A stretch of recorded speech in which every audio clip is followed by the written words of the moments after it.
Documents give facts that are moving, outrageous, infuriating. There is a roster of DC children in an orphanage, and they're all under the age of 12. In the remarks column, it's simply written in terms of the status of the parents lost during war. To have a question mark on something so important, it just kind of stayed with me. What we came across were some letters in which government contractors were accused of using 15% wool and 85% of this filler material. Shoddy should have been 85% wool, 15% shoddy, and so these blankets fell apart very easily. So the term shoddy all of a sudden becomes synonymous with poor quality. You're starting to see here with slaves acted on their own to secure their freedom. There is a letter from a black Union soldier who is writing to his wife's owner, and he wants his child back. The longer you keep my child from me, the longer you will have to burn in hell, and the quicker you will get there. For we are now making up about 1,000 black troops.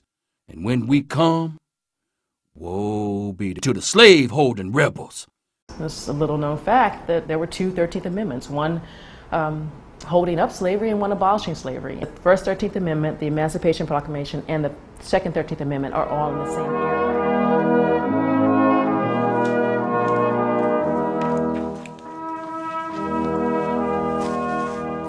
year. Some days you're looking at them, it's just a file.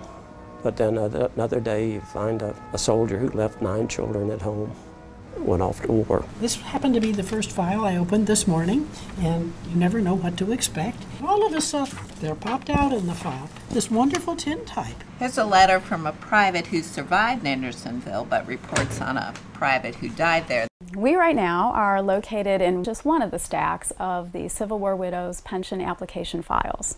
There are a total of 1.28 million case files, and so it occupies a good 2.5 floors here at the National Archives in Washington, D.C.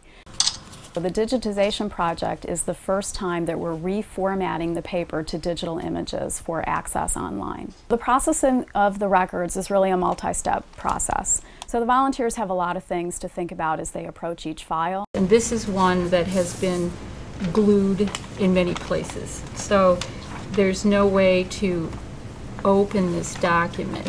So what we do then is take a tag and flag it, and then this makes sure it gets to the conservationists. The documents were originally tri-folded and put inside these wrappers. And the wrapper is something we always have to check because people have found documents inside there. The document is in pieces. It will then go to conservation, and they will repair it before they send it to the photographers. It just ensures that the bits stay together in one piece. And the pink alerts all. When we find records that have paper clips in them, we're instructed to take them out. But we have to be careful because if we just took it out, we rip the paper. So we use a piece of plastic, slip it under the paper clip, and very gently we make it come out. This is a typical box in the Widow Certificate series, which houses within it 25 to 35, on average, case files. Each case file has its own envelope, and it can go anywhere from 10 pages up to several hundred pages. Target sheets that we create are used for the indexing. We're looking at 19th century handwriting. Double S's look like a P and an S. The S's and the L's look alike. We just try to make sure that we agree on what those letters really are. In O'Sullivan, do we put the apostrophe? Yeah, right. Sometimes when a volunteer opens a case file, a face peers back at them. Sometimes it's a soldier in full uniform. Sometimes it's the wife herself. Occasionally we find a document that reflects the work of a clerk in the pension office. These papers, having been sorted with considerable care, are now fastened together in the hope that the next man may escape the annoyance and drudgery that would be entailed were they chucked back in the promiscuous condition in which they were found. I apparently was the next man. This is a mother's pension file. based on the service of a soldier named Timothy O'Meara. O'Meara was an officer. He was a close friend of General Grant's. The chaplain writes, when O'Meara's body was brought from where he died, on its way, General Grant ordered the coffin to be opened that he might look upon the face of the gallant hero. We're processing approximately 25 to 30,000 case files each year, and the volunteers log more than 700 hours each month.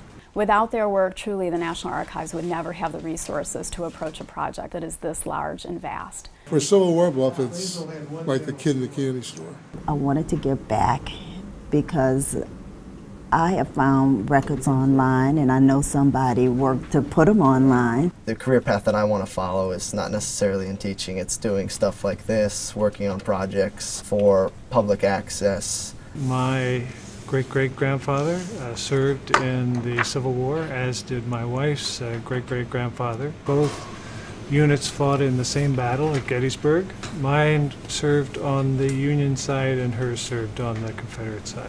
We have not yet gotten to his pension yet, but we will. Though we have 1.28 million case files in this series, and likely none of the current volunteers will be here when we reach the end, I'd like to think that we have to just start somewhere. We both reached Andersonville Prison July 9th, '64. Benjamin was healthy and well at first, but about the middle of August following, large scurvy sores came on his left leg, making him quite lame. Benjamin F. Jinks died of the above-mentioned diseases, he being in the adjoining bunk to me. You run across something like this and it gets to you. That's why we do this stuff. Eyes have seen the glory of the coming of the